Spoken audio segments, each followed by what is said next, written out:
Well, good morning, everybody. Welcome to Dorset Council Northern Area Planning Committee. I'm Councillor Sher Jesperson, Chair of this committee. Now, this meeting is being live streamed to the public and a copy of the recording will be available on the Dorset Council website. Before we go any further, I'd like to take an alphabetical roll call of the members here at this meeting. So colleagues, when I call your name, can you unmute, indicate that you're present and then mute once again. Right, off we go then in our usual alphabetical order. Councillor John Andrews. Present. Councillor Tim Cook. Present. Councillor Les Fry. Present. Councillor Matt Hall. Present. Councillor Brian Heatley. Present. Councillor Carol Jones. Present. Councillor Emma Parker. Present. Councillor Mary Penfold. Present. Councillor Val Pothecary.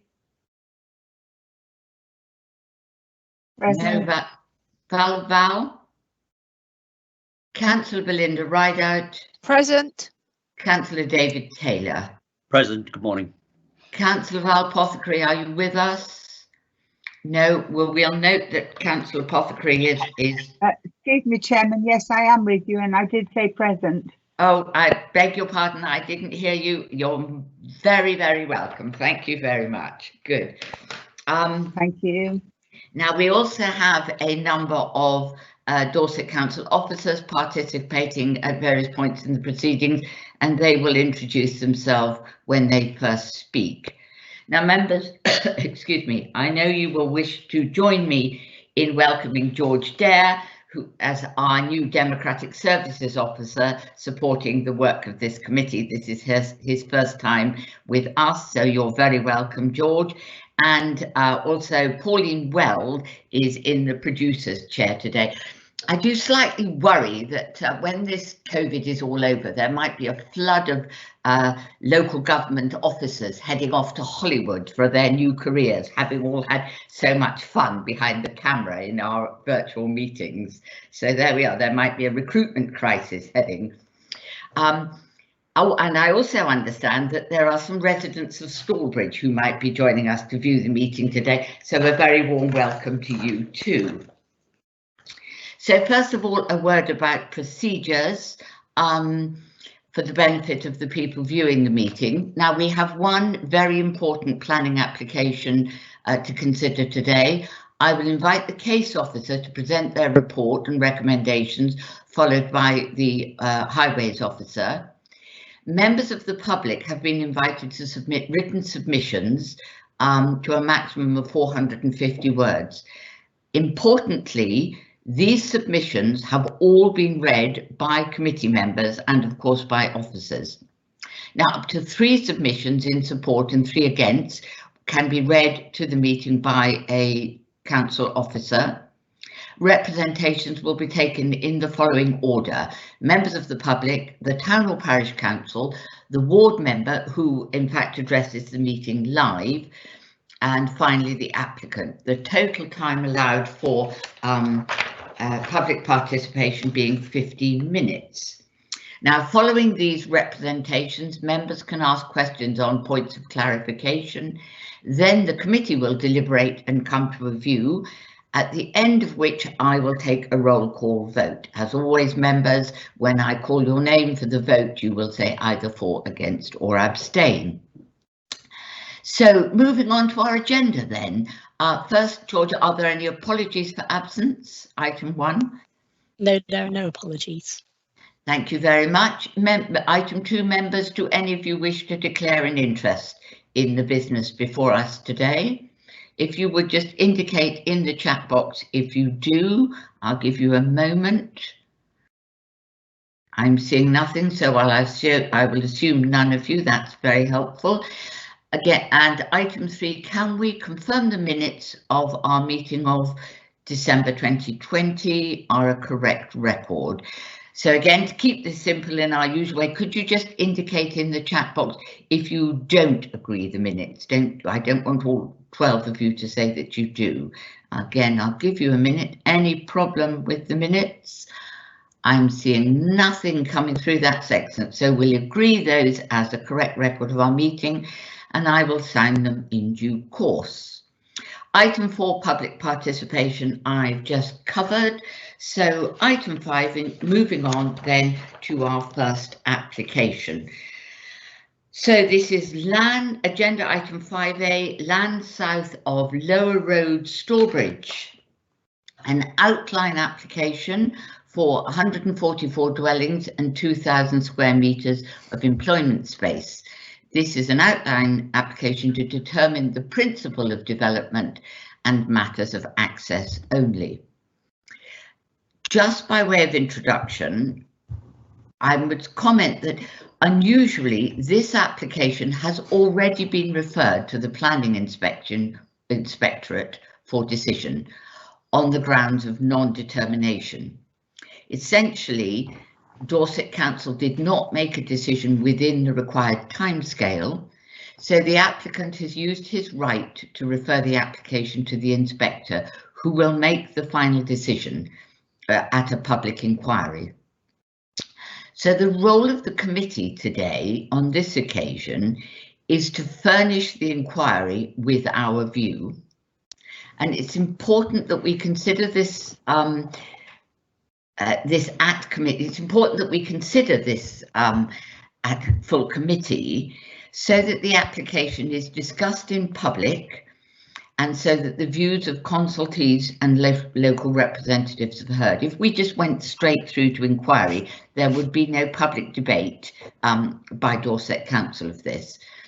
But having said that, the committee will of course consider the application in exactly the same way as we would any application. The fact that it's already been referred makes no material difference to our task here today. We can support or refuse the application, but should we decide to refuse, we must provide sound planning reasons, and planning reasons which will be defendable by our officers at the public inquiries. Again, that's no different than on any other occasion. So I would now like to invite the planning officer, Robert Lennis, to present his report. Robert, over to you. Thank you, Sherry. Good morning, everyone. Let me share screens here and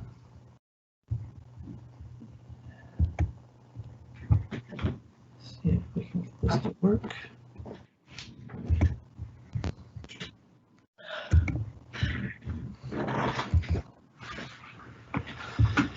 All right, Sherry, can you tell me if you see Dorset Council on your screen? I can, that's fine, thank you. Thank you, members and everyone. This application, one quick correction there, is for 114 dwellings. Oh, sorry. And right, up to 2,000 square meters of employment space. Members have all had an opportunity to read the report, so I'll try to summarize and give you some eye candy to help you understand what's going on here. So this is the location plan, the red line of the site where the development is proposed. Here's a further indication of where the site lies in reference to Stourbridge. This slide is your aerial photograph to help you understand the context a bit better.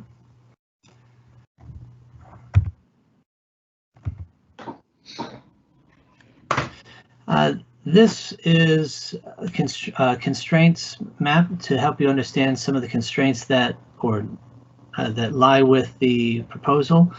To the west of the site, you have a public footpath. This is a flood zone 1 area, so there is some surface water flooding issues, but those have been resolved. Further to the south, you have some flood zone 2 and 3 issues, but they don't affect the site. So the site is rather unencumbered with constraints. There are some, this is a constraints plan from the applicant. You'll see there are some trees on the site. There are also some hedging that have been addressed in their submission and in the officer's report. There's a tree preservation order on some of the more important trees with the site. Here's an indicative layout that is being put forward by the applicant. It's illustrative only, and it is not being decided upon in detail at this time. So your only considerations are the principle of development and the access issues if we were to be having the granting permission. So here you'll see the vehicular access for the residential dwellings, and over here this is the vehicular access for the employment area that they were proposing. The purple arrows show potential pedestrian access points, though those are up for consideration. Those are not up for consideration at this point. This next plan is a parameters plan to help you understand what the applicant was proposing in terms of density. And so this area here, they were proposing, I believe it was 30 dwellings per hectare in the light gray. The brownish area was up to 37 dwellings per hectare. And this is the employment space. Now I had a check on those in relation to other development in the area, and they are high. So the proposal in terms of density is higher than what I would have encouraged. You have an approved development here to the north side of Lower Road. Is there somebody putting something else on the screen? Can you still see this map, Sherry? No, Sorry, we had some difficulty. Sorry, we had some difficulty with the document. If you want to reload your document again, I'm sorry. That's quite all right. You want Robert to reload? Go back round, Robert. Yes, please. Thanks. No worries, these things will happen. Yeah. Is that all right? Do you see that okay Yes, now? that's excellent. Thank you very much. Okay, so as I was saying, to the north of Lower Road, we have permission for a development of 120 dwellings. That density comes out to, so 120 dwellings is comparable to what you have here for 114. Their density ends up at around 18.4, so quite a bit lower than what the 30 and the 37 is. Something that's already built out here, Springfields, that came, I have that for 96 dwellings, and that came out to below 30. And if you look at that, that seems pretty dense. So they've come out at 27 dwellings per hectare. And then over here, I think you may recall this Biburn Row, that's Thornhill, actually, I should call it Thornhill, because access is coming off Thornhill Road only. That was 60 dwellings on 2 hectares, so that's 30 dwellings per hectare. So that gives you an idea of the context and character. This is a photo to, if you're coming from the south, I beg your pardon, with this, if you're coming along Lower Road, this next photo is from Lower Road near right about here. You can see the context in the landscape of what's going to be happening. So this is the proposed development that we're talking about to the left. This is to the north of Lower Road to your right. And then in the distance you have Ham Cottage, Bramble Cottage, as well as the Thornhill site. Now, there were some concerns raised by our landscape officer. I would not encourage using landscape as a reason for refusal. Having read through the submission by our landscape officer, I did have some concerns. She she had equated the site to being a valued landscape, and there are some criteria by which we do that. And in her application, one of the beg your pardon, I'm looking for some notes that I'd written on this point. It'll come up later, I suppose. When you're looking at a valued landscape, one of the items is a recreational value, and it was cited the 3 trails. She had cited 3 trails in her evaluation, the Stour Way, Hardy Way, and the White Hart paths, and none of those directly come in contact with this site or affect this site. So and looking at the rest of her assessment on whether it was a valued landscape or not, it's clear she was looking at the Blackmore Vale as a valued landscape, which it clearly is. But when you narrow it down to a specific site, I think we would have a very difficult time in holding that argument on landscape. Moving right along, we have a couple of slides on access, and at this point, Sherry, I'd like to give over to Steve Savage to talk about access.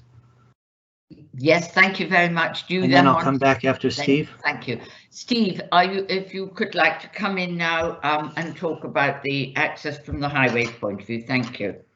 Thank you, Sherry. Well, Steve, as you've heard, I'm here. There are 2 slides, as you know. Just tell me which one you want. Sure. Well, if you leave it on that one, please, Robert. Morning, members. Well, as you've heard, the site's to be provided with 2 vehicular accesses, one serving the residential element and one for the employment allocation. And on the drawing in front of you, the rightmost access is the residential and the leftmost is the employment. Now, both these accesses take the form of standard priority junctions and will be provided with visibility displays that fully accord with the recommendations of Manual for Streets. And they've been designed and modelled to ensure they are appropriate for the proposed development. So to ensure, obviously, that vehicles associated with a commercial or employment use can access the employment or commercial access as such. You'll also note on that plan that there's a pedestrian access at the northwest corner of the site. So the smaller drawing in the middle to the left, you can just about make out a grey rectangle. That's it, Robert, thank you. That's by the corner of the employment land, and the intention is that that will provide a safe crossing from particularly the employment land, but from the development over Lower Road to the footway directly opposite it. And similarly, a provision's made to the west of the access, which again I think you can see. So to the residential access, we have also a tactile crossing point linking to the footway, which then joins up to Springfields. If you can go to the concept plan, please, Robert.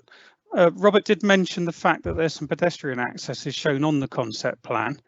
As a highway authority, the one you can see furthermost on the western extent, the little purple arrow there, that's at the eastern corner of the site frontage onto Lower Road.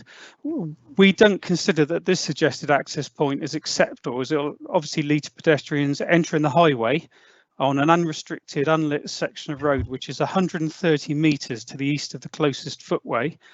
And I'm presuming the applicant put that in because there's a right of way close to Bibbon Bridge, which is another 165 metres to the east. So as a highway authority, I know that's not being considered as part of this application, but we wouldn't recommend that that particular pedestrian access point was retained if this gets approved and taken to the reserve matters stage. I won't go through the detail of the highway information because that's in the report, but suffice to say that it's anticipated that there'll be up to 103 two-way vehicular movements in the morning peak. That's between 8 and 9, 94 in the PM peak. The application was supported by a transport assessment which considered the impacts of the development traffic.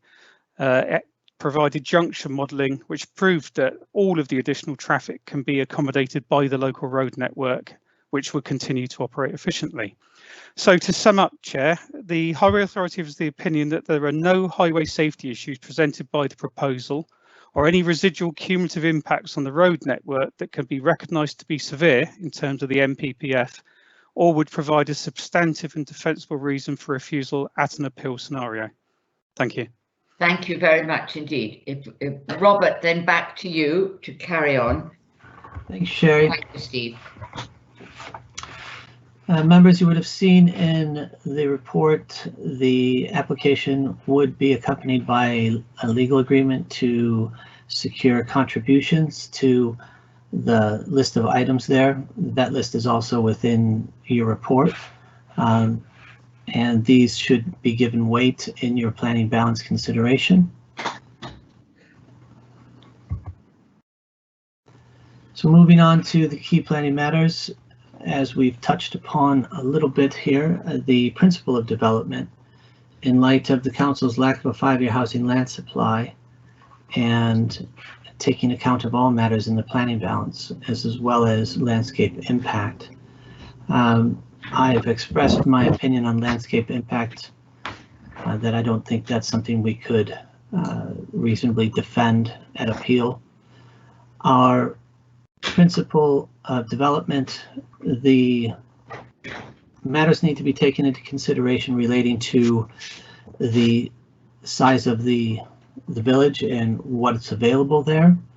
The council has not been able to demonstrate a 5-year housing land supply for a number of years now.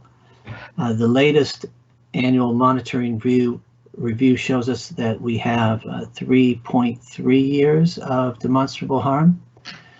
And the further you get away from that 5-year mark, the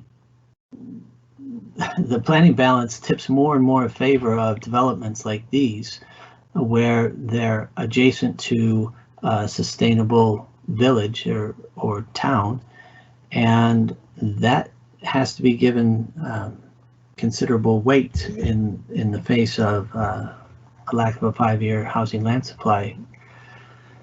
And I'll leave that to you to debate in a minute here. Just one other correction I'm putting on the screen here. Condition 8 had some amendments that there was it was a typographical error omitted. So that will be fed into the minutes. Sherry, I'm going to turn back over to you and the members to debate. That's very helpful. Thank you very much indeed, both of you. We now hear our public representations, and we have one or two, and they're being read for us today by Janet Dobbins. So thank you, Janet. Over to you. I think our first one is Mrs. June Harmon, who's speaking against the proposal. Janet, the floor is yours when you're ready. Good morning. Hello. My name is actually Jill Whitney. I'm standing in for Janet this morning. Hello, Jill. Unfortunately, yeah, she couldn't make it. So I shall begin. So this is on behalf of Mrs. June Harmon against the application. I'm objecting to this proposal on land to the south of the paddocks, Lower Road, Stallbridge. There are a number of housing sites already under construction with other applications in the pipeline. Stallbridge is an extremely infrastructure poor small town. We have a failing high street. Those shops no longer in use are either empty or have been changed back to residential dwellings. We have no local GP for over 2 years, residents having to travel to nearby Milbourne Port, Sturminster Newton or Sherborne surgeries. If you are not a car owner, getting there is a logistical nightmare, with a fundamental lack of public transport running at times to get you to appointments.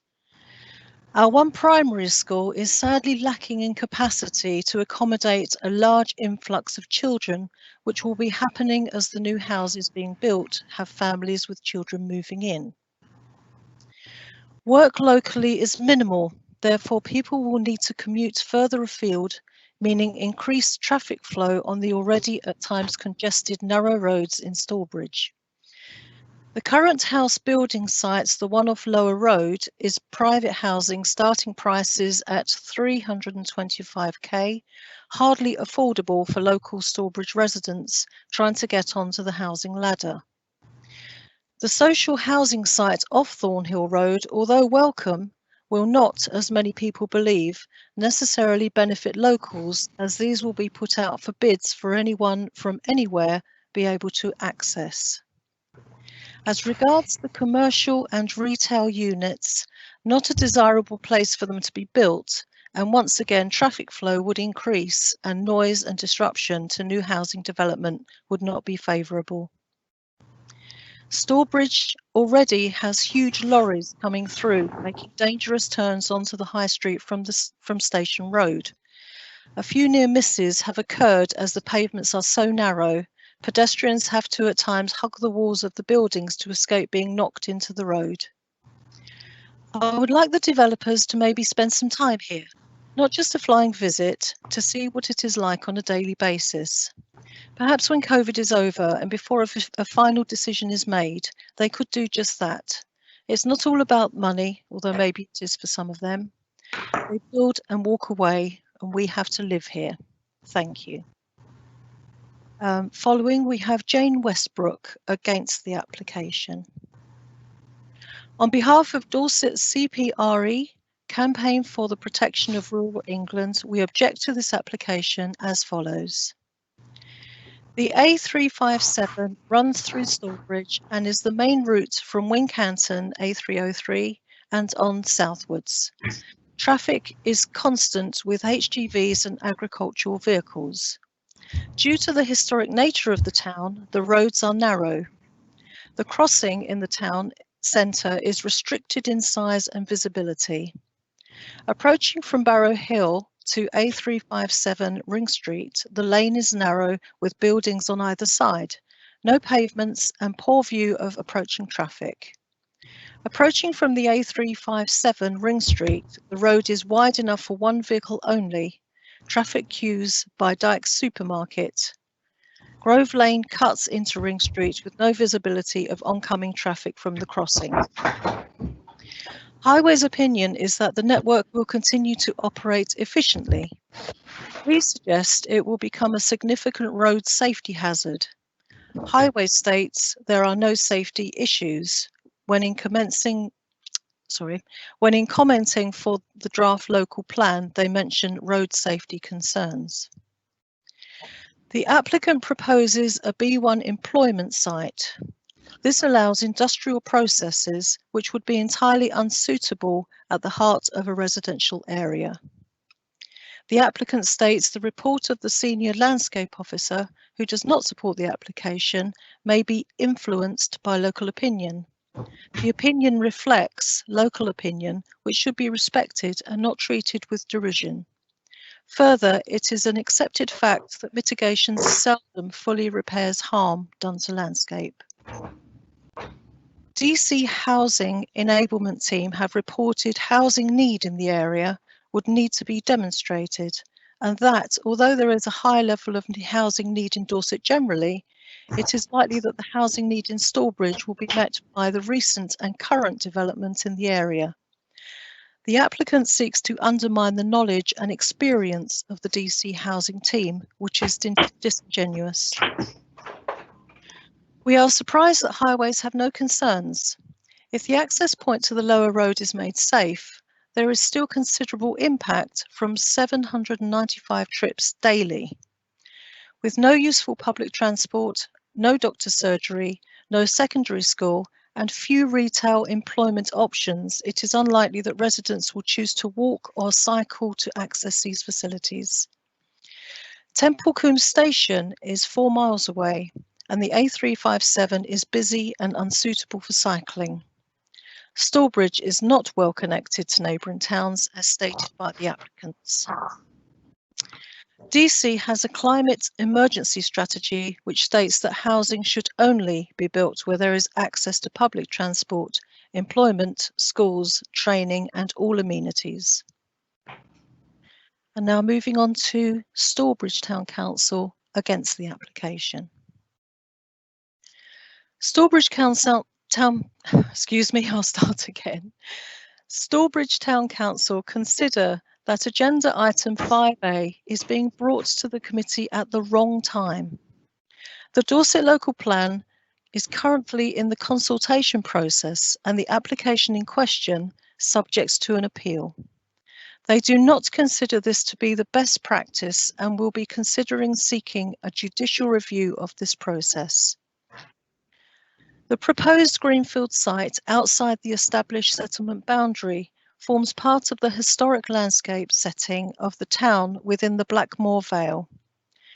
Members agree with the landscape architect's position of non-support due to the cumulative adverse effect on the character of a valued landscape. The additional vehicle and pedestrian movements from the site via difficult junctions onto the A357 will create additional hazards in terms of highway safety and block new road connections to the south of Stourbridge to the A357. This application, combined with two recently granted major developments, represents a 27% growth for the town.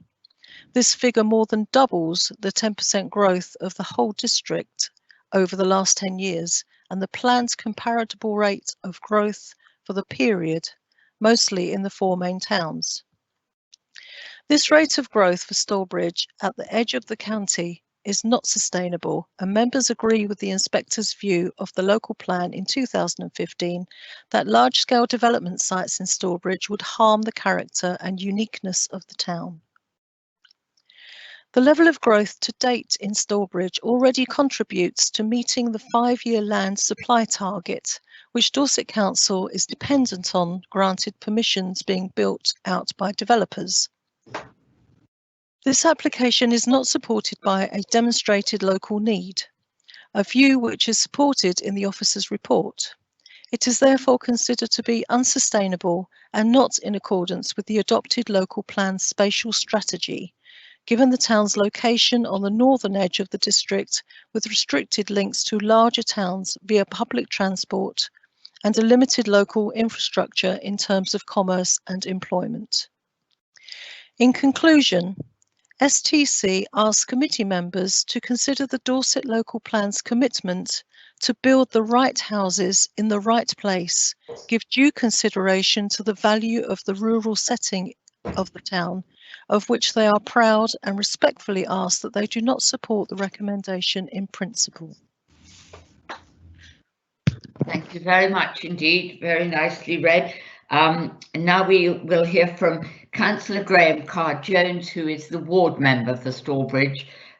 Graham, when you're ready, you're going to address the committee live. Thank you, Chairman. I'm just coming on now. I make no apologies, Chairman, but members. Could we have Graham's? Thank you very much. That's what I was trying to get to. Graham, off you go. Thank you, Chairman. Members of the committee. Members, the in-principle decision that you're being asked to take, in my view, is not one for a planning committee.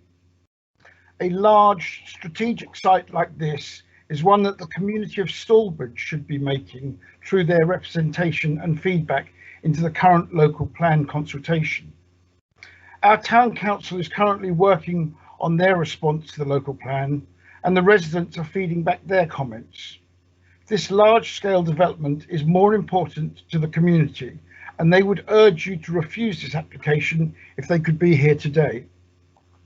I would like to draw your attention to the report, which clearly sets out that Stourbridge has recently taken on a housing growth in excess of the current adopted development plan policies.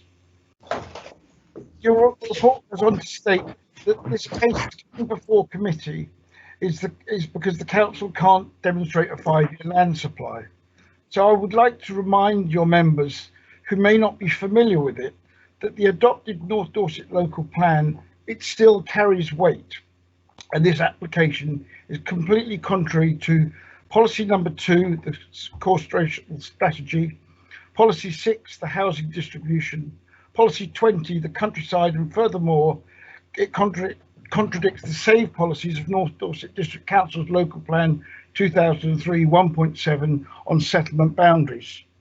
Chairman, should your members require it, I have Policy 2, Extract 3.39 and 3.50, Policy 6, Extract 5.6 and 7.27, and Policy 20 to hand, should you wish me to refer directly to them. These are they, Chairman, if you'd like me to read them out, but I don't want to, if you need more clarification. In my view, the only reason that this application is before you today is because Dorset Council are being bullied into it by the reprehensible actions of land value alliances. Their duplicitous, guileful appeal to the inspector for non-determination has our poor officers running ragged and being spooked into bringing this forward in a rush to the detriment of Stallbridge and our community. Members, I could cite you on 2 other applications in Marnell that have been in the planning system for over 2 years. So please, just let's not be bullied. Riding roughshod over communities is the next hurdle. As a council, we talk about sustainable development. So let me address this point to you. Dorset's smallest market town is a town in name only. A town that has only 2 or 3 viable shops on the high street, no medical provision, and a small county primary school with limited capacity. A town where employment opportunities are extremely limited and the work from home option severely hampered by inadequate poor broadband provision. Leisure activities, further education and professional entertainment will always mean a car journey. Now, I know these are not material planning considerations, but these are the things that make communities sustainable. Both myself and the Town Council feel that the current level of growth is not sustainable and will permanently alter the rural character of Stallbridge. Something that has, as was said, in the local plan went to inspection in March 2015. The inspector, David Hogger himself, said that large-scale development sites would harm the character and uniqueness of our town.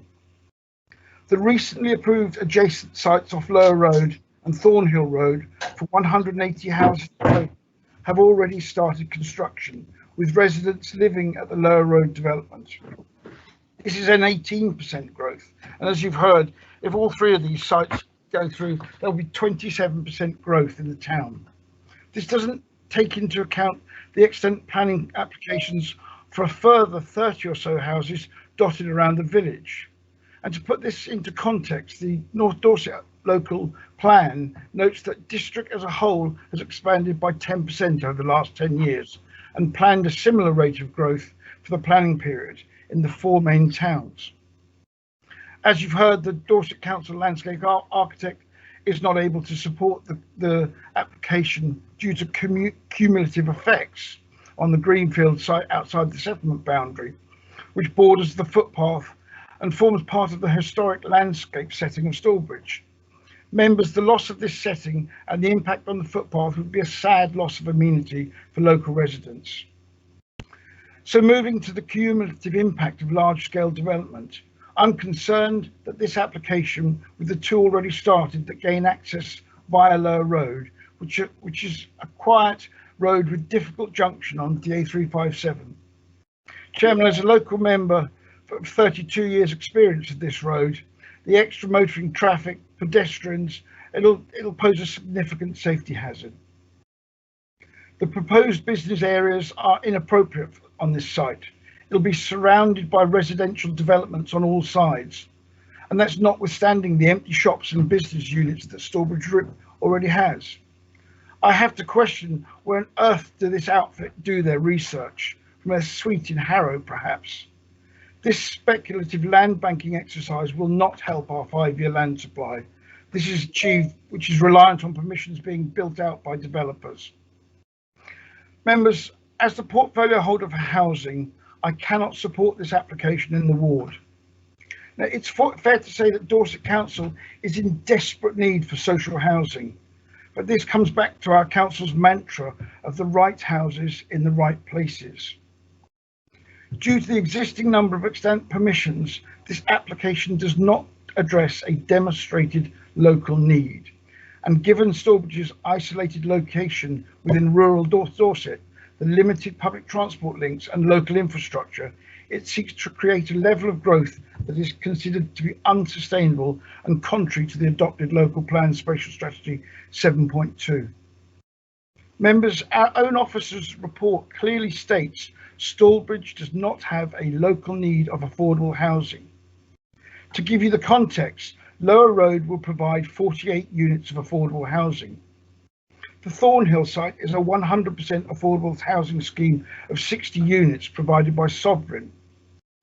Currently, the numbers on the housing register for Stallbridge are 34 households with their first choice being Stallbridge, 17 households with their second choice being Stallbridge, and 22 with their third choice being Stallbridge. Only 2 households have named Stallbridge as their first, second and third choice. I also understand that currently Bovis Homes are looking at selling a further tranche of houses to another provider of shared ownership property because the sales are so slack. I firmly believe that the current level of growth more than demonstrates Stallbridge's contribution to achieving overall supply target for Dorset's northern area. We do not wish to see Stallbridge turned into a vast, ghastly housing estate where there's little neighbourhood interaction and the heart of the community and the spirit of the town is stolen from us for profit. The applicant has not provided a climate implication statement with the application, again something our local planning process holds in the highest of regards. Our officer report highlights Stallbridge has taken housing growth in excess of the current adopted development plan, and that planning policies and decisions should be responsive to local circumstances and support housing development that reflects local need. Well, I think you'll agree this certainly does not. In conclusion, members, I and the Town Council implore you to refuse this application on grounds that the development proposed is so substantial and its cumulative effect would be so significant that to grant the permission would undermine the plan-making process. Members of the committee refusing this application would make these speculators do the right thing and bring any future proposal through the proper process of the emerging Dorset plan, which will establish whether it meets the council's requirement to build the right houses in the right places. So I ask you to give careful thought to the preservation of the rural amenity of the smallest town in Dorset and how the cumulative impact of large-scale development will decimate the character and uniqueness of our town forever. Thank you very much, Chairman.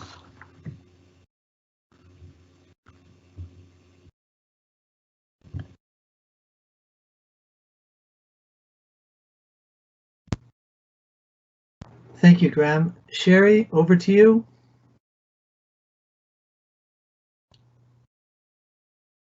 Seems that Sherry's either frozen out. I think she's frozen.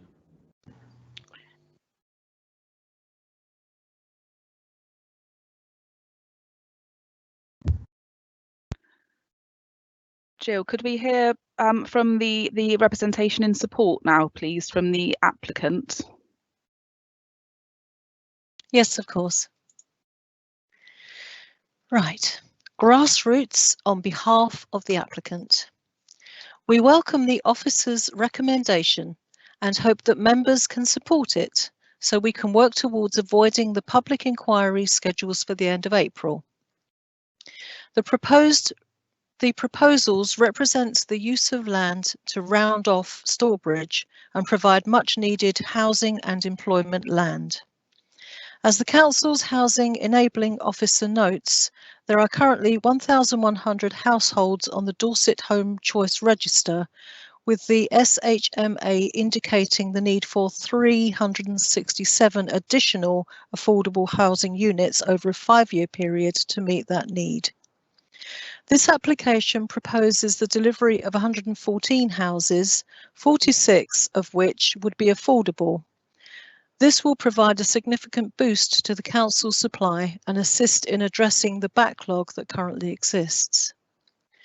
Since the application was submitted, the Council's Cabinet has ratified the Dorset-wide Local Plan Options Consultation, which is now out for public consultation. The consultation document recognises that Stallbridge acts as a district centre and places it as a Tier 2 town on the same footing as the current 4 main towns, and notes that the housing need across Dorset will rise to 1,793 net additional dwellings a year, 30,481 over a 17-year period. It identifies a number of sites to meet this emerging housing requirement in a sustainable way.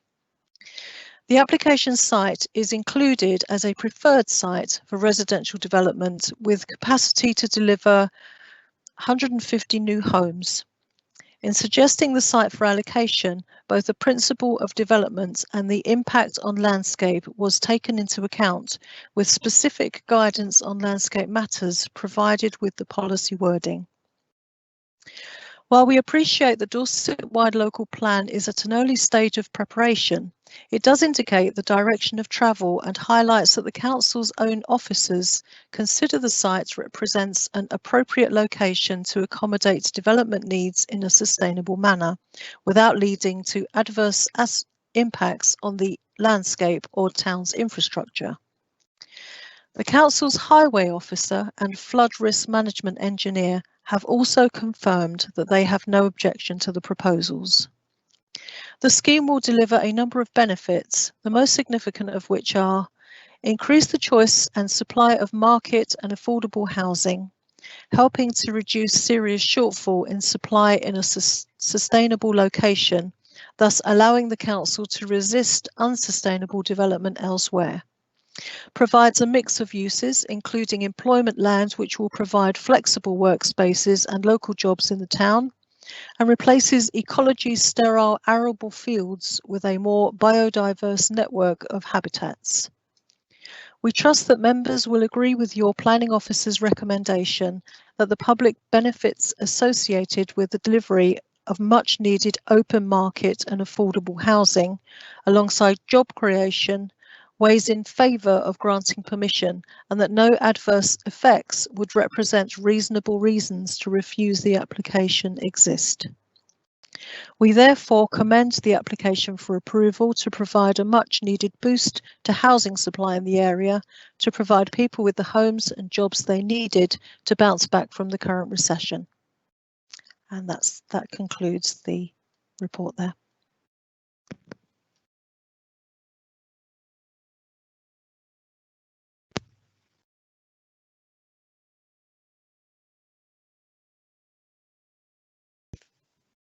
Thank you. As Councillor Jesperson hasn't been able to come back into the meeting, would Councillor Penfold as Vice Chair like to continue? I beg your pardon, I am in the meeting. I was done, Sherry. I'm here now. Yes. Sorry, Sherry, I think you were muted. Sorry. Yes, I was. Thank you. I beg your pardon. I'm having trouble with my connection, but I'm here now. So first of all, I said thank you very much to Jill for reading for us. That was very well read. Now I have councillors Taylor, Andrews, Cook and Hall who would like to ask questions. Only questions at this time, please, councillors, and then we will move on to the discussion. So Councillor Taylor, your question was? Yeah, the question is the fact of the safety of the road itself pertaining to the estate and the pathway, which you've already discussed, and the speed limit. I think it's a very dangerous possibility of loss of life. It just doesn't look good to me. Okay, is that a question or a statement, or you just a concern? Well, if someone can defend it, I'd like them to, because I don't think that was a question actually, but that's fair enough. You've just raised the concern very validly. Does anyone Steve, do you want to come back and comment and turn? And it wasn't quite a question, but Steve, do you have something to say about that? Well, councillor, the speed limit is 30 miles per hour up to the Bovis development, which is the one that Robert referred to, which is on the northern side. We have a traffic calmed, a narrowing area, if you like, just on the approach to that junction. Speed limit then extends just past the junction at 30 miles per hour by virtue of the street lighting there, and then it goes into an unrestricted area. What I would say, councillor, is that the visibility at the accesses, which you are considering now, meets fully with the requirements of manual for streets. There is a continuous footway provision along the northern side of Lower Road all the way into Stallbridge and obviously to the development immediately to the north. The Bovis Homes development was required as part of its approval to provide a link from its New Road junction westwards to join with the Springfields junction.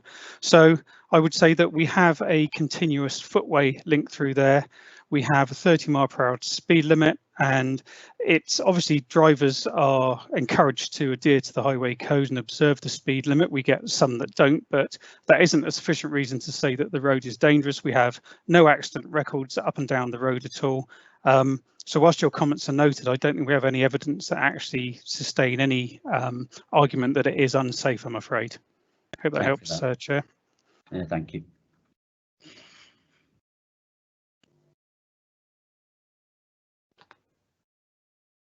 Chair.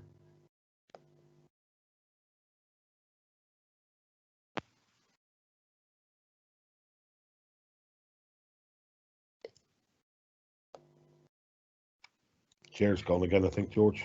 Has she gone? It looks like she's gone. I'm back. I'm just back again. I had gone. So I beg your pardon, everybody. I am back now. I'm obviously having trouble with my broadband link. That's the perils of working from home. Where Councillor Andrews, had you asked your question? No, I haven't yet, Chair. Would you like to do so? Yeah, I'd just like to ask Robert, how is this sustainable? I mean, what is the sustainable criteria? Because this village, as I've always known it, hasn't a surgery, hasn't public transport links, has one independent supermarket, very little shopping, etc. I just wonder how the criteria that this is a sustainable location for even more development it comes to bear. Chair? Yes, Robert? Right, so with the pot of sustainability and things that get fed into it, not every village has every needs, and there's not that expectation to have the full remit of every convenience possible. But as noted, Stallbridge is a larger settlement than others. It does have more to offer. It has a dentist. It does have a medium size grocery store and other facilities. So in that sense, it does rise above the other villages, but it clearly doesn't meet the bar of say Gillingham or Blandford. Thank you, Chair. Thank you very much. Councillor Cook, you have a question. Yes, thank you, Chair. There's two, actually. Firstly, mention was made about the historical trails that were in the area. Can anybody give us any indication as to how close this new development will be to those historical trails, the Hardy Way, the Thomas Hardy Trail, and also how visible this development will be from those? And the second question comes around the infrastructure and the jobs. Is there any indication of how many jobs are planned for in the employment land section of this development, and how closely will that be monitored? From the point of view of, are there businesses within the area that would like to move and like to expand, or is this planned for startup jobs? I'm conscious of the fact that on environmental grounds, people have to move or have to travel distances to work, and I was wondering, is there any indication of how much that will be reduced by the employment land within the development? Thank you very much. So, Robert, could you take the first question first? So, how close is this site to the trails that were mentioned, and how visible is the site from those trails? Robert, I think you'll be able to clarify that. Yes, thank you, Sherry. So on your screen, do you see a map that says Stallbridge? Yes. Okay, so the three trails that were mentioned were the Stour Valley Way, Hardy Way, and the White Hart Link. Yeah. You have, this is the public footpath that runs adjacent to the site. And this is the old rail line that is a public footpath. So I'm going to use this aerial map. It helps a little bit better.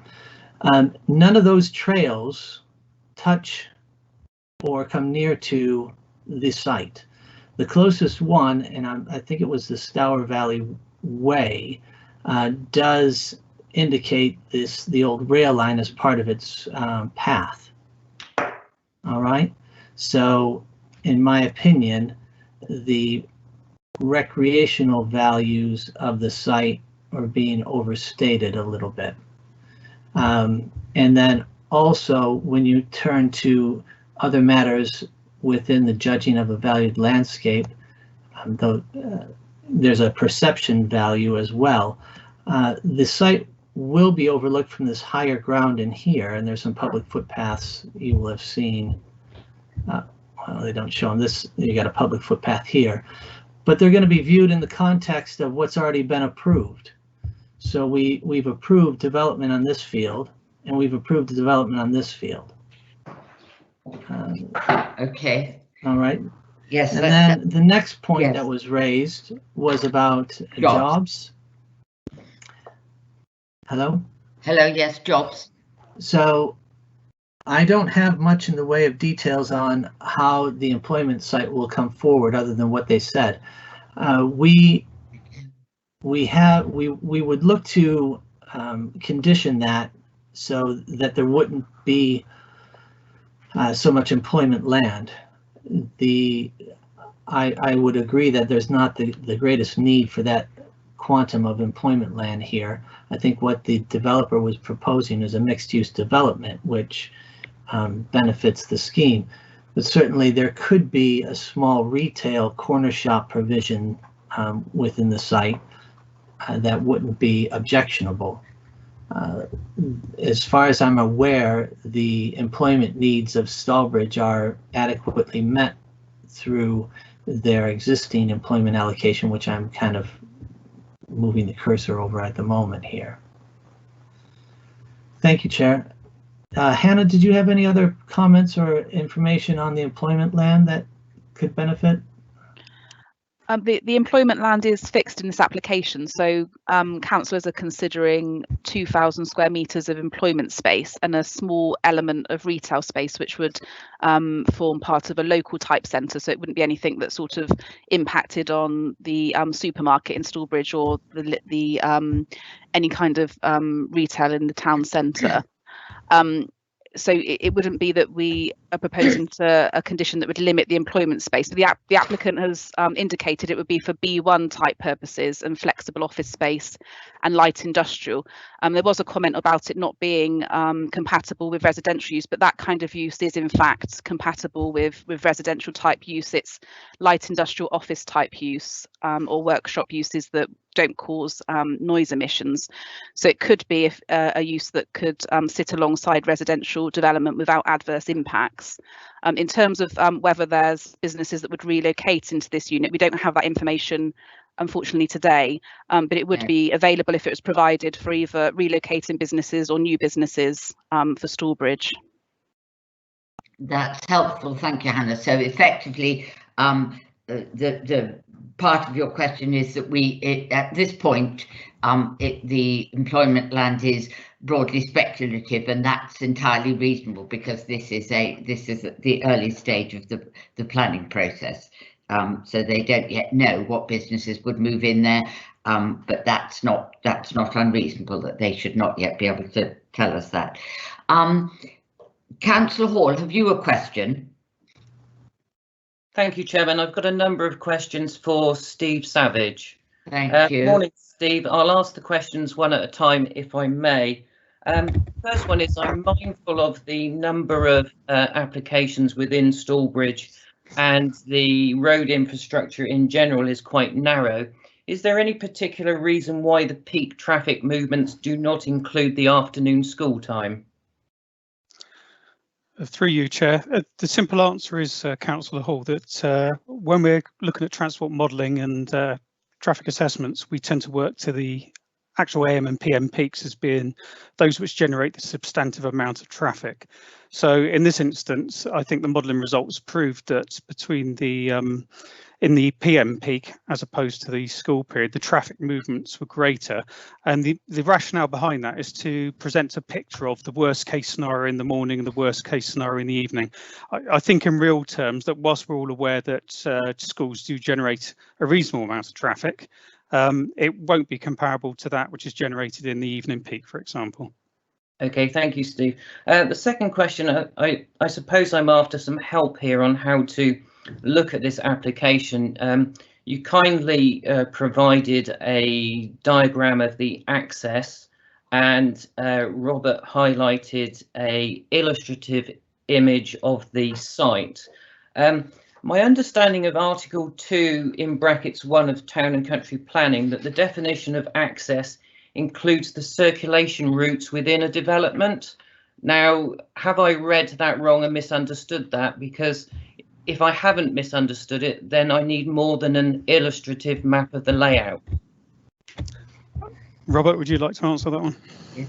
Thank you, Steve. Access, you need to, with access, you also need to consider what is being given access to and from.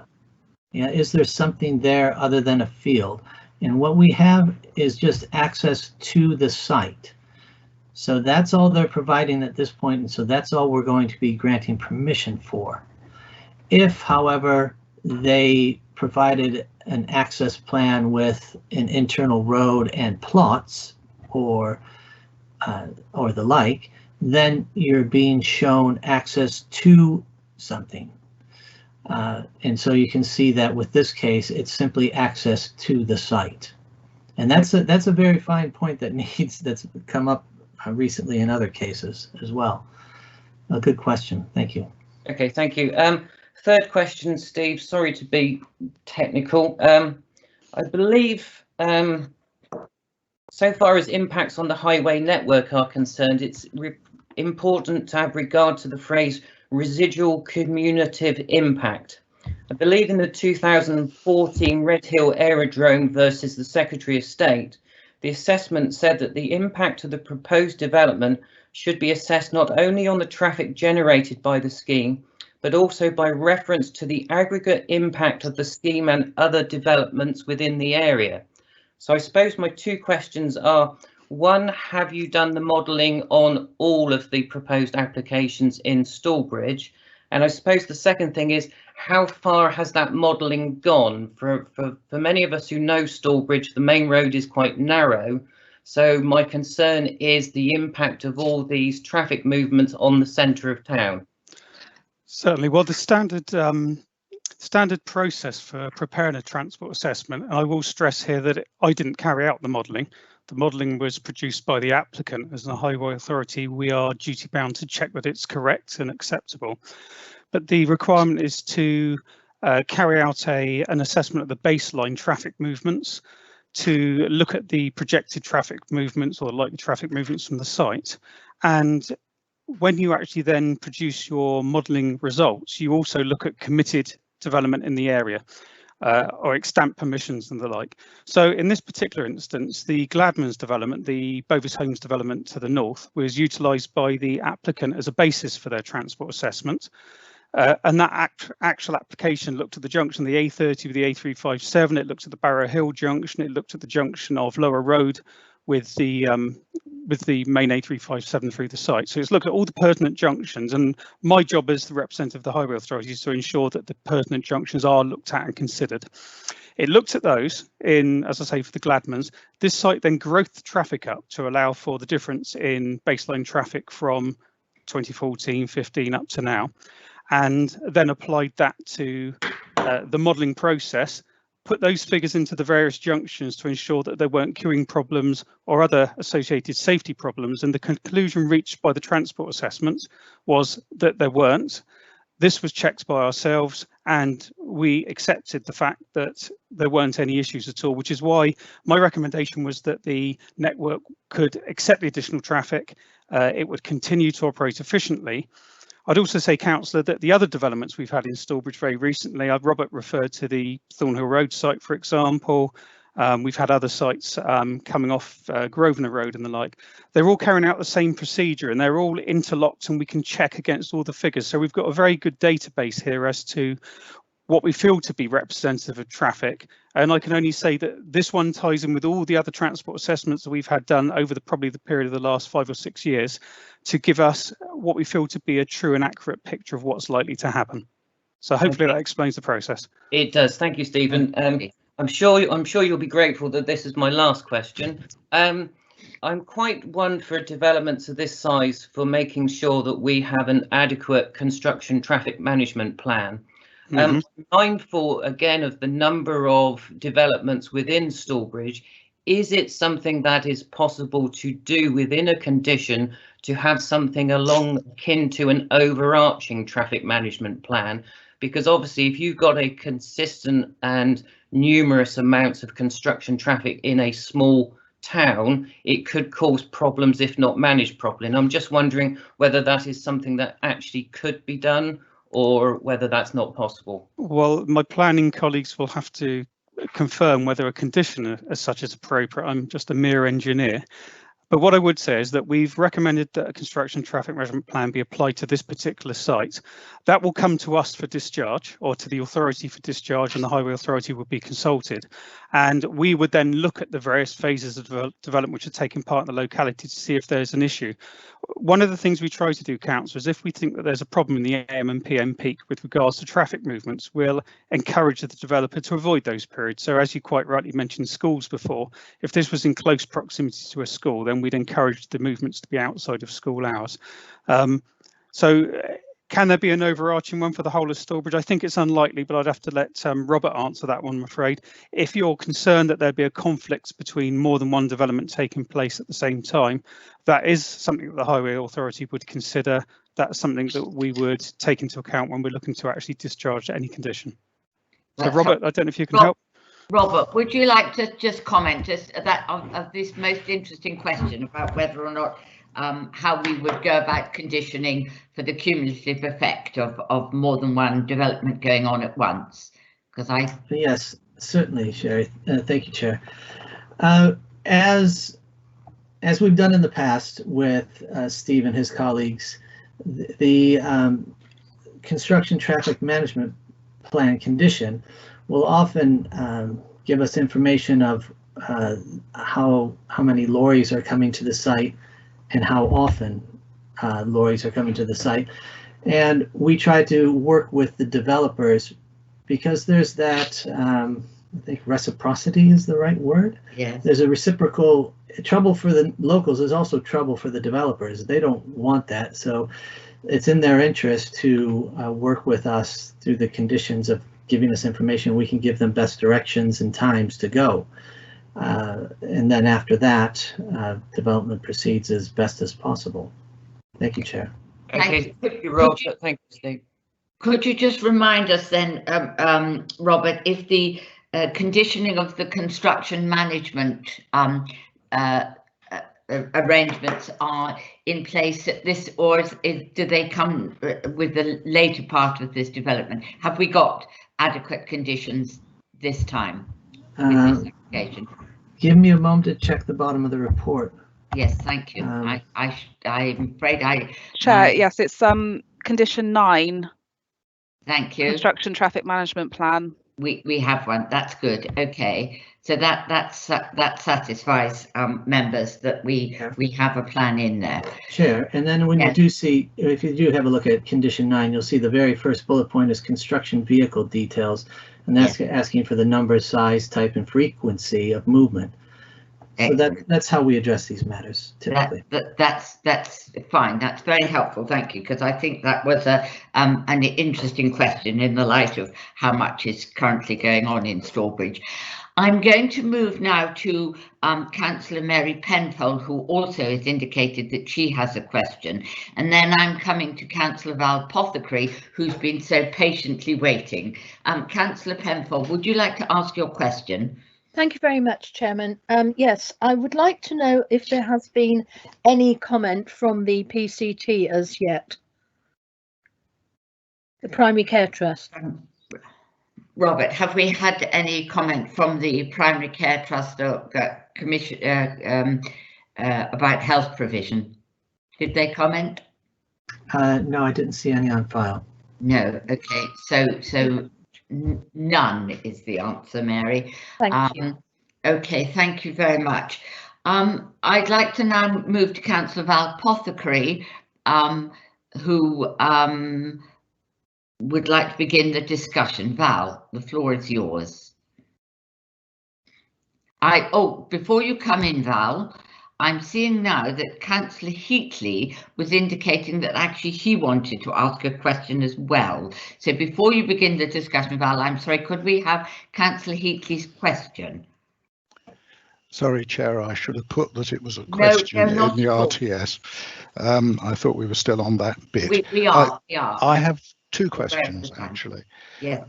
We have had in, I think, two of the objections, and in particular from Councillor Carr-Jones, the suggestion that the proper place to consider that all this is in the context of the Dorset local plan. My immediate reaction to that is, well, if that's the case, this committee can go home for 2 years. Can I have it confirmed that actually that's not an objection we can reasonably consider? We can reasonably consider it, of course, because there is an argument which has been put forward by the ward member that this is a development of this size is strategic rather than meeting local need. In the North Dorset local plan, Strawbridge and the 18 larger villages are designated to take modest development within their settlement boundaries to meet local need. And that's the starting point. Of course, all of that is with the massive qualification of the lack of the 5-year housing land supply. So, but that's the point. I think the point that, and I'll turn to Robert or Hannah to clarify this, but the point that was being made that planning on this level, of this scale rather, is rather more strategic than local, and as such, given that there is a local plan now published for discussion, an argument could be made that that is the proper place to be considering strategic development in Strawbridge and the larger villages. Robert, Hannah, would you like to just expand on that point? Yes, I'll try to expand a bit on that. So the adopted plan at the moment is the North Dorset plan, and that's the one that we are using to make a decision here. We're at a very early stage of the Dorset plan, and so as such, it's not material to the considerations other than in a cursory fashion. And that cursory fashion is being highlighted in both the applicant's information and what officers know, is that there is the possibility that Strawbridge may be allocated further growth. That said, the policies we're using are from the North Dorset local plan, and Strawbridge and the villages are set out to meet local needs within their settlement boundaries.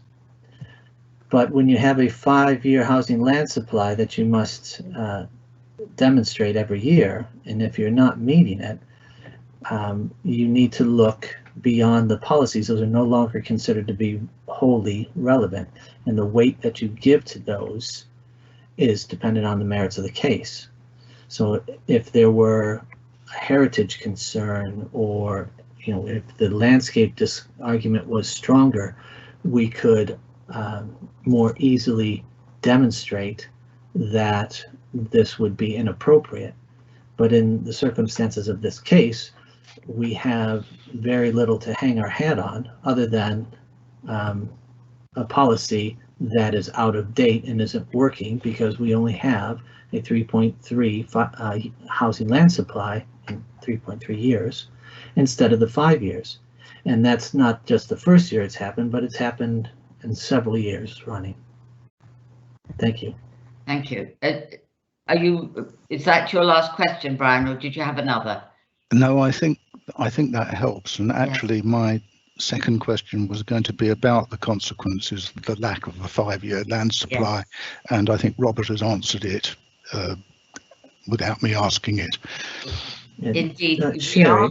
Yes, we are. Yes, we are in the territory so familiar with us of our old friend, the tilted balance. It's a question of the weight that we can give to the policies in the North Dorset Plan in the light of the 5-year housing land supply. And that, as you know, members, is what we grapple with at almost every meeting. Robert, did you want to come in there and add something?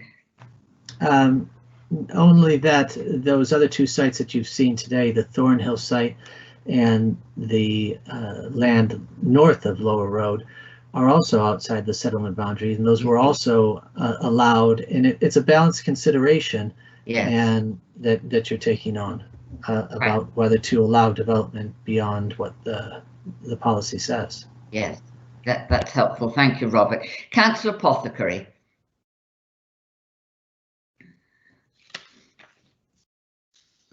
Val.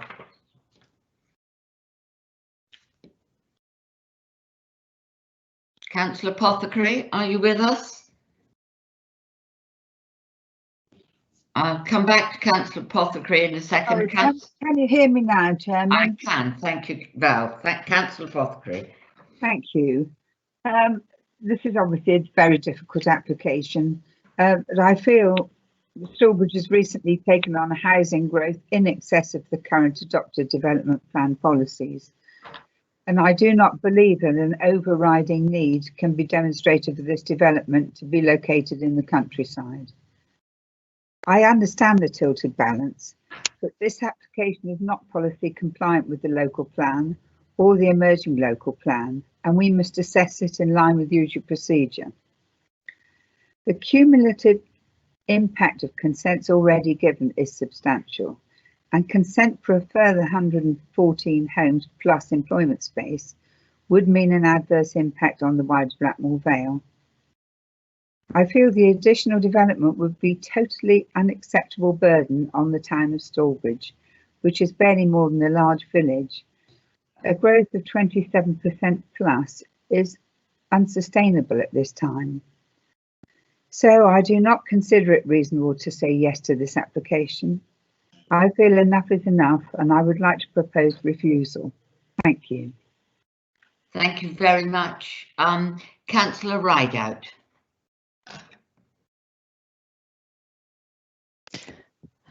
Thank you, Madam Chair.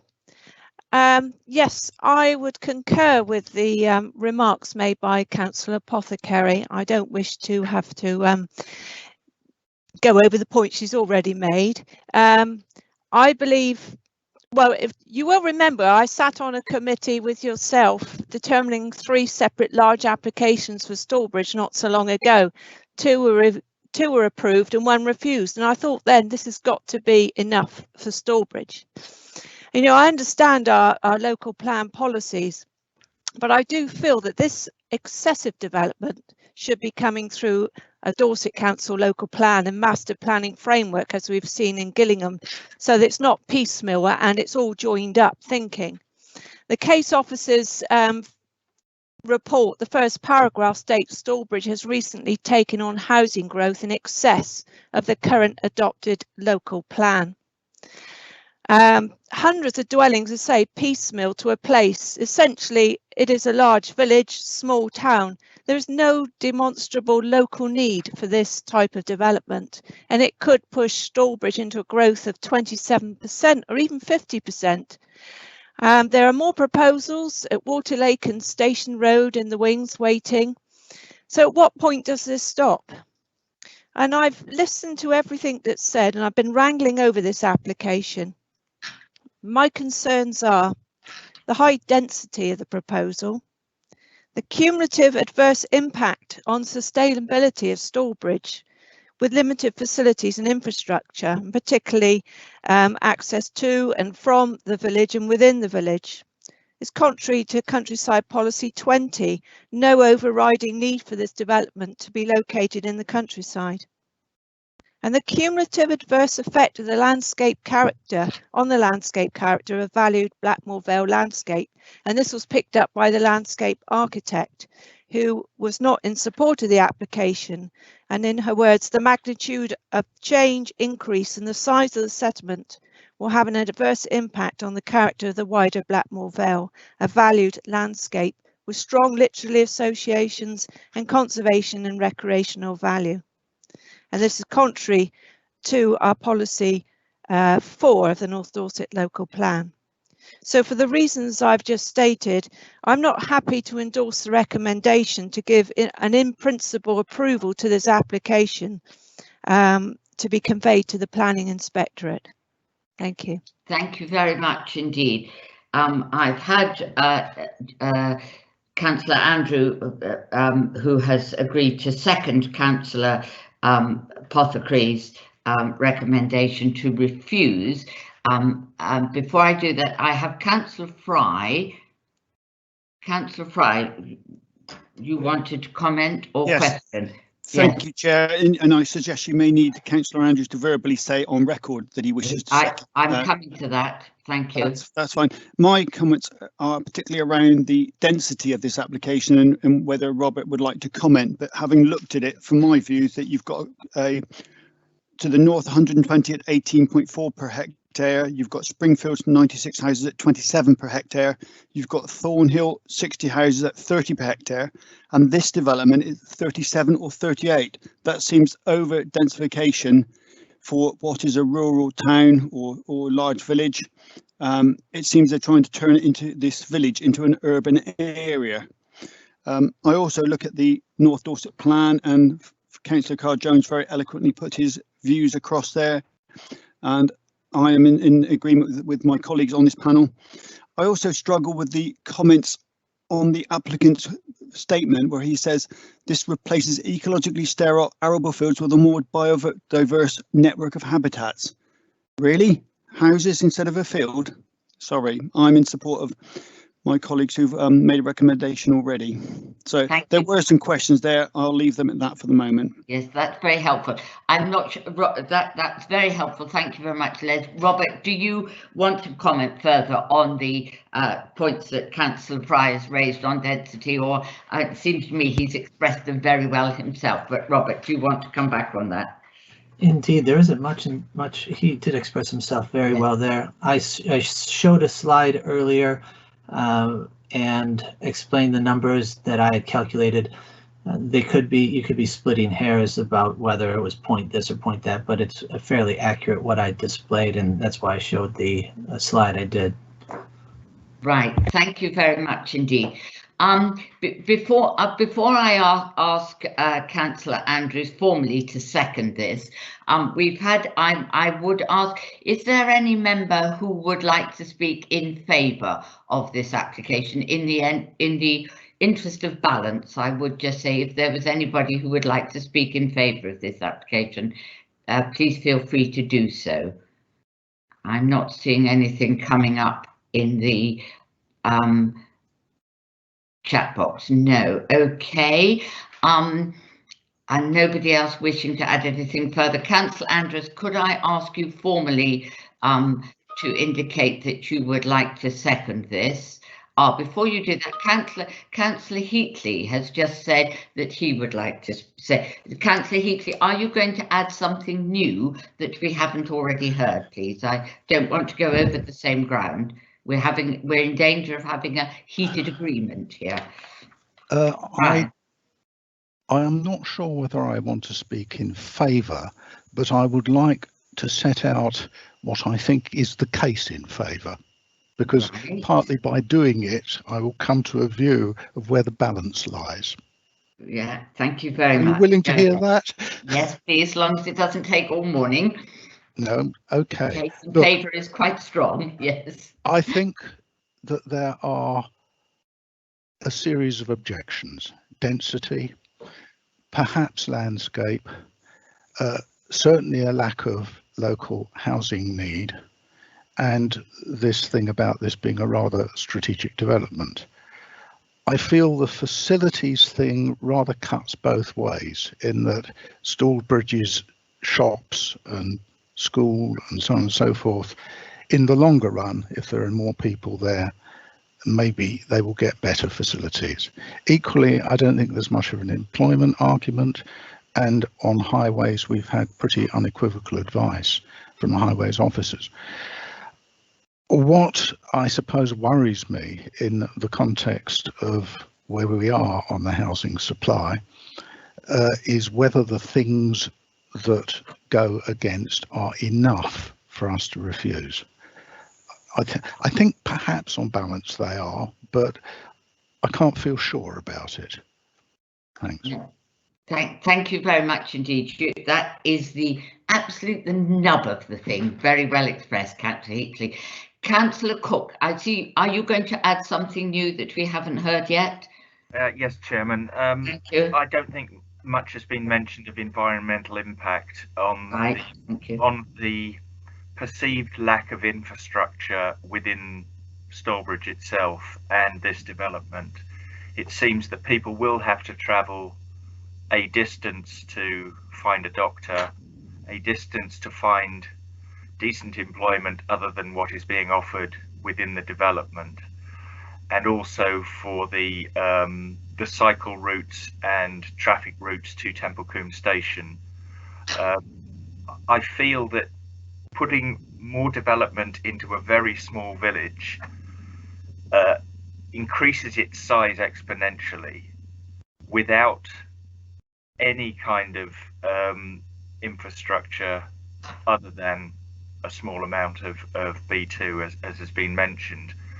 And the question that I asked earlier about what the applicant was proposing or how many jobs were being thought about was very eloquently put by you, that cannot be quantified at the moment.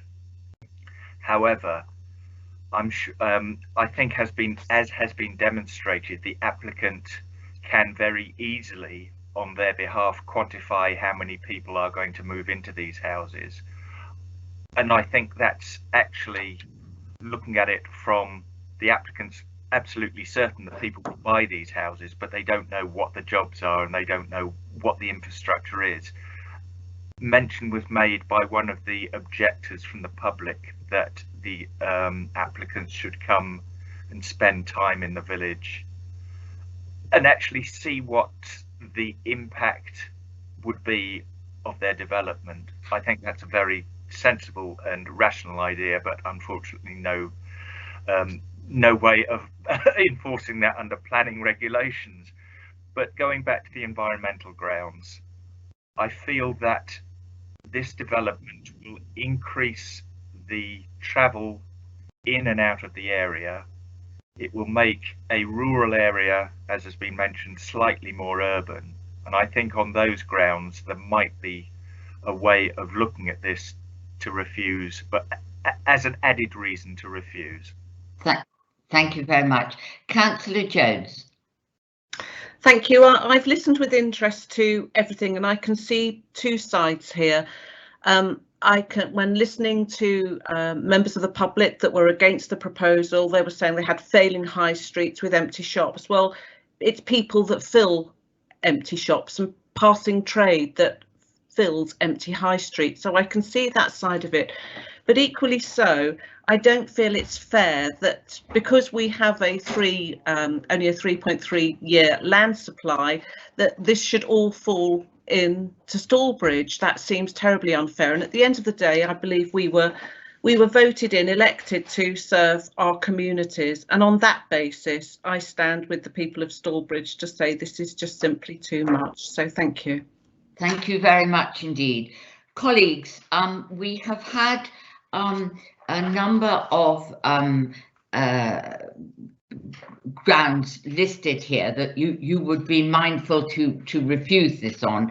What I propose to do then is, because we really do have to have very sound grounds, I would remind you that officers, again, when you make your decision this morning, officers are going to, whatever it is, officers are going to have to go to the public inquiry and defend our decision and the grounds that we've taken.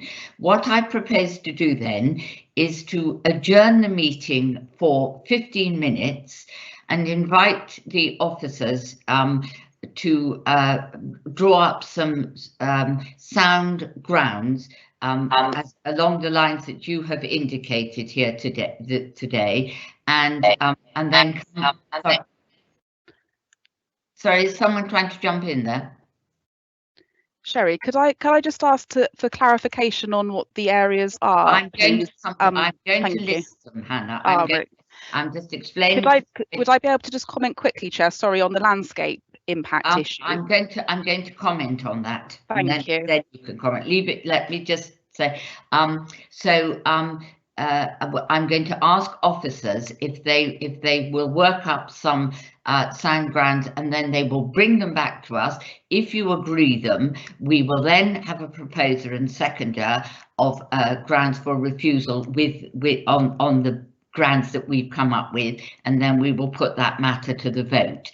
Now, the grounds that we have discussed here in no particular order, we've objected on grounds of there being no demonstrable local need in conformity with the North Dorset local plan, the grounds of density, the cumulative impact on the town of Stallbridge, and also the sustainability, the no overriding need for this number of affordable homes, the landscape and character impact, also the environmental impact and mention of habitat, though I don't think that, so the environmental impact, the distance to employment and so on, and some concern over the employment land.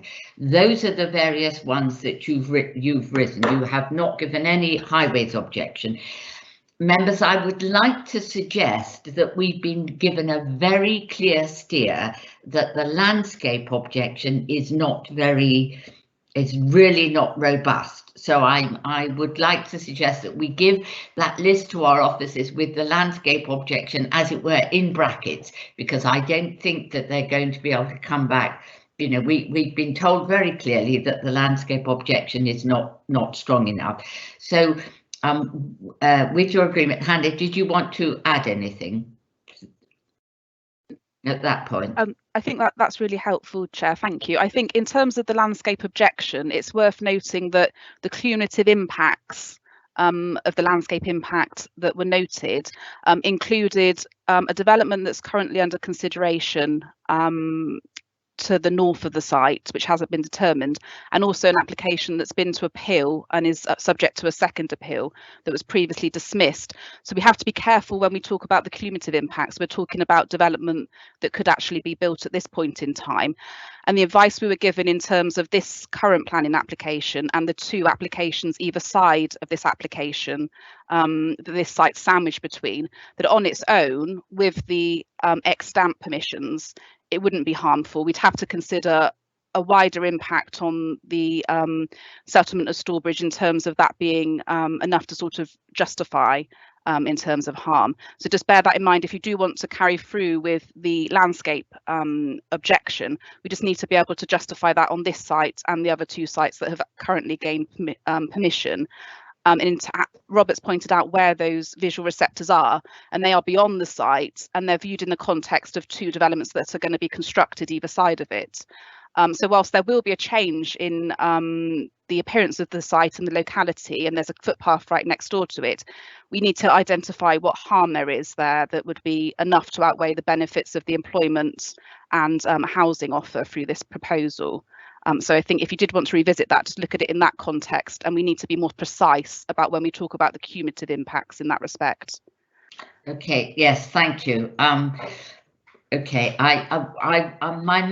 members, my strong feeling is that we may not have a ground to object on grounds of landscape. So would it be all right with you if we invite officers now to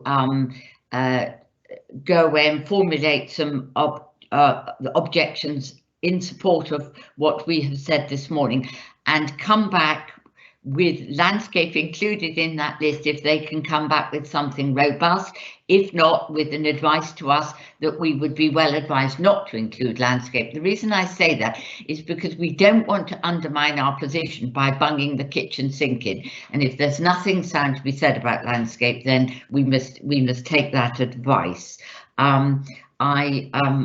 So I think I will now formally adjourn. Sorry, Chair, could I ask one more point of clarification? Yes, on the yes. Sorry, on the density Yes. point? Yes. Could we have some further information on how that density would be considered to be harmful? Because although it's slightly higher, it is between sites that are a lower density. Would it be possible to have a little bit more explanation on the harm that would be caused, just so we can put that into a potential refusal reason, please? Before, Sherry, can I also add to Penneth there? Density is an element of character of the area. Yes. Just to help out the members there. Right. Yes. So therefore, on our objections on grounds of density are that we feel that the density that is being proposed is at 37 dwellings per hectare is out of keeping with the character of the area, that it is out of keeping, it is in excess of the density in the neighbouring blocks of land, and that also we would prefer to see, given that this is effectively a small town or village, that the density should be, as you're getting to the edge of the development, the density should be getting less, not more. It would be generally what we would prefer to see. Does that help? Sherry, that's excellent. The terminology we tend to use is a transition from urban to rural. I knew there was a word, yes. Transitioning from urban to rural. Yeah. Yes. So indicating that. I was going to just say that's my concern. That it's going to change a rural village into an urban development in the middle of the countryside, which is overdevelopment and over density of the nature and changing the nature of the village. Thank you, Councillor Fry. I think we're indicating that potentially that 114 dwellings would be too many for the site to be able to accommodate in a way that's compatible with the other planned development and the transition to the rural area. And the character of the area, bearing in mind that this is a small town stroke larger village, and that we would be the density is therefore inappropriate for a town of this nature. So I've got yes. Just give me a minute to see. Right, I think I've had everybody speak. Yes, Robert. No, Sherry. On this very point, you have to remember the description of the development as well. It says up to 114, in which case they've built themselves some flexibility. Robert, can I just comment on that, please? Yes, please. The up to figure means that we have to be satisfied 114 can fit on this site. The area for discretion later on will be very, very small. So I think that's why I was indicating that your concerns about density may mean that you feel that if you want to look at other developments around there, 140 is too many, and that would be a reason to refer to density and a potential refusal reason. Good, thank you. Hold that thought then, Hannah. And safety. Good. Members, before I adjourn, has anybody else got anything to add pertaining to specifically to the grounds on which we are asking officers now to draw up our grounds for refusal? I don't want to prolong the discussion, but if there's any points that I have not listed, no, that's fine. Can I add in, Sherry? Sorry, yes. Can I add in? Yes, please do. The safety is my primary concern of the village, and it's not being adhered to. It's if the development will not make the village safe, and that's what I'm really concerned about. Overdevelopment. Overdevelopment, okay. Overdevelopment is another word for density, but yes, that's very helpful. Okay, right. Look, I think we now need to let our officers get on and do what they have to do. I would now like George, if I may, to formally adjourn the meeting now for 15 minutes. Hannah and Robert, is that sufficient? Yes, thank you. Thank you. We are adjourning the meeting at 11:39 for 15 minutes, and we will, members, you needn't go away, but the public will now get a notice to say that the meeting is adjourned. And when we reconvene, what I intend to do is go through the grounds for refusal that have been we have agreed, and then we will put the matter to a vote. So I hope you're all clear. Thank you very much. Let's adjourn now then. Thank you. Thanks, Sherry.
You back on?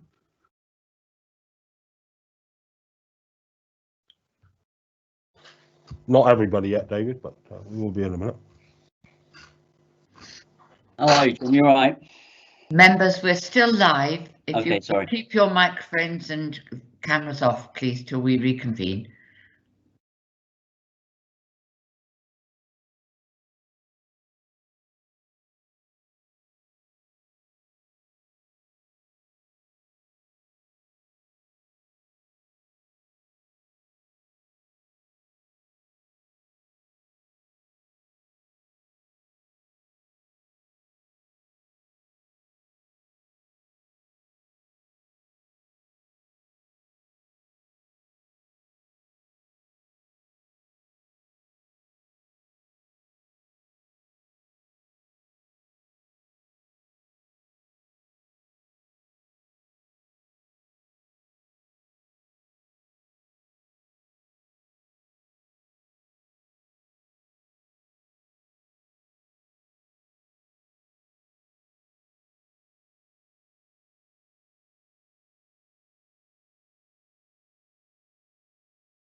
Hello, Sherry. Hello, right, thank you very much indeed. We're good to go, are we? So may I formally reopen the meeting and welcome everybody back to the Northern Area Planning Committee after that short adjournment. Before we proceed, I need to take another roll call to just for the record, just to establish the members who are present in the meeting. As always, when I call your name, unmute, tell me that you're here, and then mute again. Councillor Andrews. Present. Councillor Cook. Present. Councillor Fry. Present. Councillor Hall. Present. Councillor Heatley.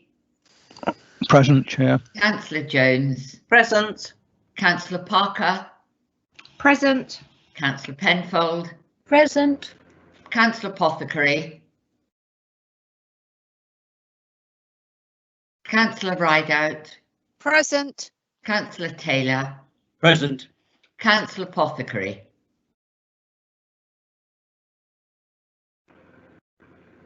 Councillor Apothecary, are you with us, Val?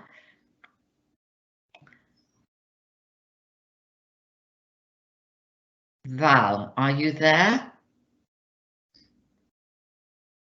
Right. We'll proceed then.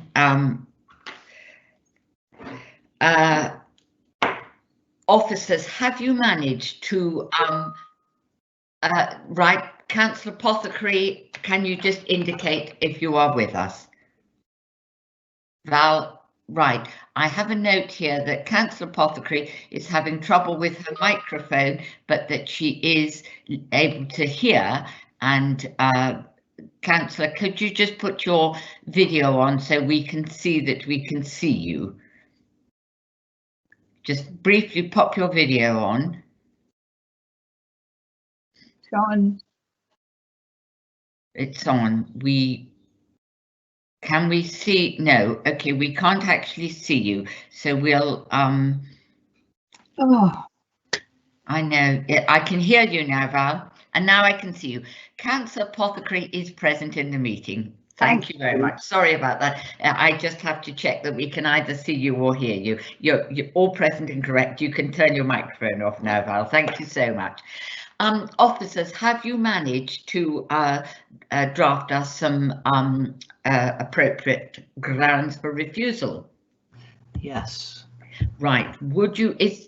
Do we have those up on the screen, or are you going to read them out to us? I was going to read them out to you. Right. Would you like me to try to put them on the screen as well? If you have them on the screen, that's much easier, but otherwise read them out. While Robert is trying to get them on the screen, what I'm going to do, officers, members, we're going to listen to the grounds that are being proposed here. And if we're happy with them, I will then call once again for a proposer and a seconder, and then we will move to a vote. Please give me just a moment. If you can, that would be nice. It's easier to have them on the screen for everyone to see. I'm aware of the fact that we might have some members of the public listening into this meeting. All right, take your time.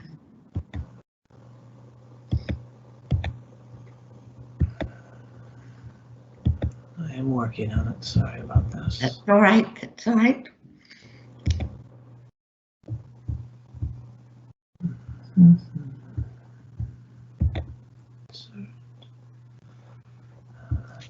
Meanwhile, I'll fetch my glasses, which are just here. There we are. I can see what I'm doing better. Almost there. Almost there. Good. Thank you very much. Just a few adjustments so it can be seen by everybody. That's very helpful. Thank you.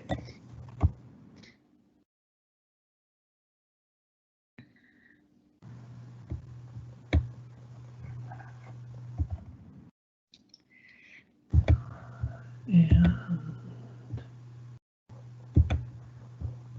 voila.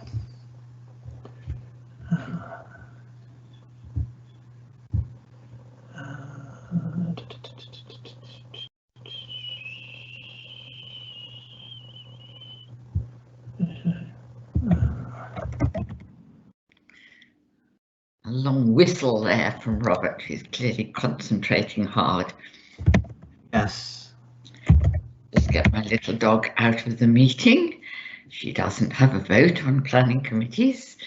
Okay, I'm going to share my screen and hopefully you can all see the 2 reasons for refusal.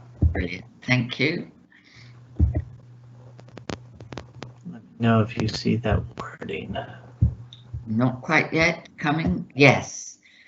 Okay, so the first reason for refusal, we have the proposal by reason of its location on the edge of a settlement would lack sufficient services and facilities to support the level of growth proposed, would lead to an unsustainable form of development in which people would be reliant on the private car to access a sufficient range of services, facilities, and employment. In view of there being no overriding need for this proposal within the countryside, and particularly Stallbridge Parish, the proposal would be contrary to policies 2, 6, and 20 and objectives 2 and 4 of the local plan. That should say North Dorset local plan. And the NPPF, which seeks to meet local housing need in rural areas and the requirement to locate development to facilitate access to high quality public transport with layouts that maximize the catchment area for bus or other public transportation services and facilitate and appropriate facilities that encourage public transport use. The identified environmental harm is considered to significantly and demonstrably outweigh the social and economic benefits of providing the level of proposed housing and employment in this location. Whew, that's a mouthful for number 1. It is, yes. And for number 2, the level of housing proposed, we might, oh, I beg your pardon. I was thinking another word needed to be added there. The level of housing proposed on the edge of settlement location would result in a level of development which would be out of keeping with the prevailing character of existing and planned development which surrounds the site and which would fail to successfully integrate due to the extent of built form proposed and existing, I think we want to say. Yes. Right as well.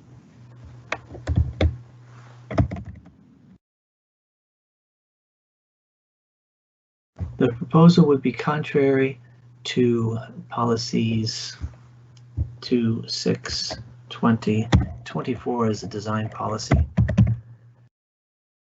and objectives 2 and 4 of the North Dorset local plan.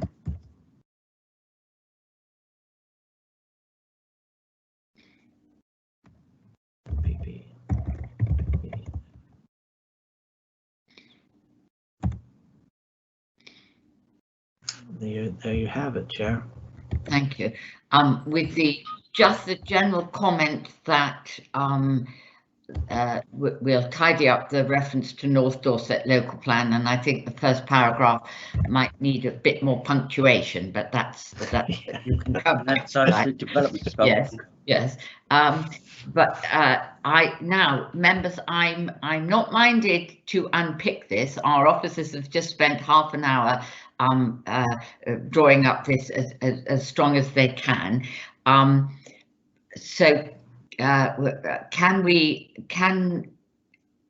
you indicate if there's anything that you wish to add to this or change, or and as I say, I'm not wanting to spend ages having a discussion of this. I'm not seeing anybody here indicating, so I'm taking that everybody's happy. In which case, I'm going to go to Councillor Apothecary and say, are you now happy to propose that we refuse this application on the grounds indicated there? Could we have them back on the screen, please, the grounds for approval? Val, are you happy to propose that? Sorry, Chair, could I quickly add, could we add policy 7 to the second refusal reason, because it talks about design of developments with a housing element should respect the character and distinctiveness of the locality, and I think that might be useful in terms of articulating that second reason. Sorry. Yes, no, very helpful. Yes, absolutely. Thank you. That's exactly right. Councillor Apothecary, are you happy to propose this as on the screen there? Val, can you hear me? You wanted to okay, is somebody else happy to Belinda, you are happy to propose. Councillor Rideout is happy to propose this. Councillor Andrews, are you happy to second? Yes, happy to second. I have a proposer and a seconder that we will refuse this application on the grounds here on screen. I'm now going to put the matter to a vote. As I call your name, could you indicate whether you are for, against, or abstain? And remember, if you say for, you are for. You are so you will say whether you are for the proposal on screen. So if you are saying for, you mean you want to oppose it, and if you are against, it means you don't want to oppose it. You clear about that, because we're voting for the motion before us. Councillor Andrews. For. Thank you. Councillor Cook. For. Councillor Fry. For. Councillor Hall. For. Councillor Heatley. For. Councillor Jones. For. Councillor Parker. For. Councillor Penfold. For. Councillor Apothecary. Councillor Rideout. For. Councillor Taylor. Councillor Apothecary, are you there? Clearly Councillor Apothecary is having trouble with her technology, so we will take that as no vote. I am voting for. Councillor Taylor, for. Yes, I have you, Councillor Taylor, for. So, ladies and gentlemen, that is unanimously in favour of opposing this application on the grounds there in front of us on the screen. That was a good morning's work. I think you have taken very great care in your deliberations this morning. We've come to a somewhat difficult decision, and I'm aware that we have now created a bit of a problem for our officers with regard to defending our position at the public inquiry, but we know that they will do it as best they can. So thank you very much indeed. I now close this meeting at 12:17, and thank you all very much indeed for your work this morning. Thank you. Sherry. Thanks, Sherry. Thank you. Thank you, Chair. Thank you. Thank you. Bye-bye. Bye. Thank you, everybody. I'm going to end the meeting now. The recording. Thank you, George. Thank you. Bye-bye.